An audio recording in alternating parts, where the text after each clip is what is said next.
Hello friend, welcome back to my YouTube channel Mampi রান্নাঘর। তো আজ দেখো তোমরা দেখাচ্ছি আমি আম পান্না। আর তো কীভাবে বানাই তো তোমরা দেখতে থাকো। প্রথমে দেখো আমি 2 পিস আম নিয়ে নিয়েছি, এদিকে টুকরো টুকরো করে কেটে নিয়েছি আমগুলো, এদিকে মিক্সির জারের মধ্যে আমগুলোকে দিয়ে দিলাম।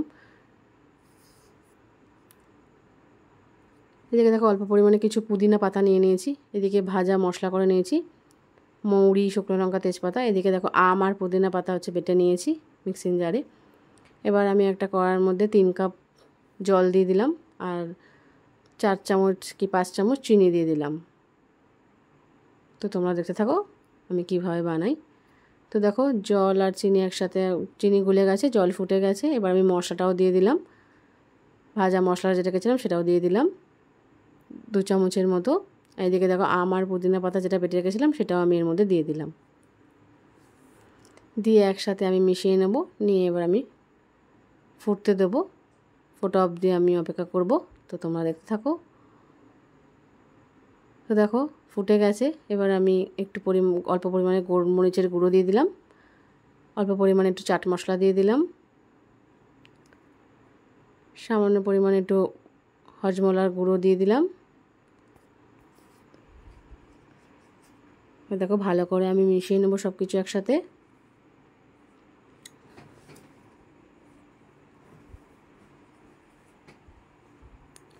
এটা কিন্তু একদম তো এটা কিন্তু বোতলে রেখে দিলে, অনেক দিন স্টোর করে রেখে দিলে একভাবে খেতে পারবে।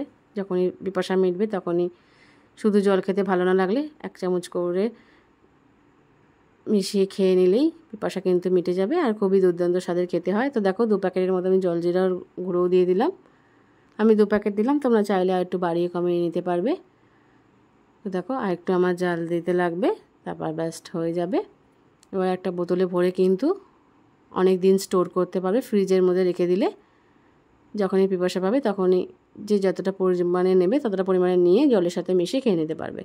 তো দেখো আমি কিছুটা একটা বোতলের মধ্যে ঢেলে নিয়েছি, আর কিছুটা মিক্সিং জারের মধ্যে নিয়ে নিয়েছি। নিয়ে কয়েকটা বরফের টুকরো দিয়ে দিলাম, দিয়ে আমি আর একবার ব্লেন্ড করে নেবো এটাকে।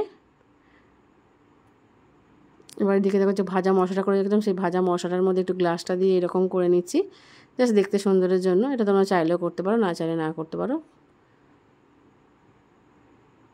তো দেখো আমার একবার মিক্সিং জারে ঘোরানো হয়ে গেছে, এবার আমি গ্লাসের মধ্যে সার্ভ করে নিচ্ছি।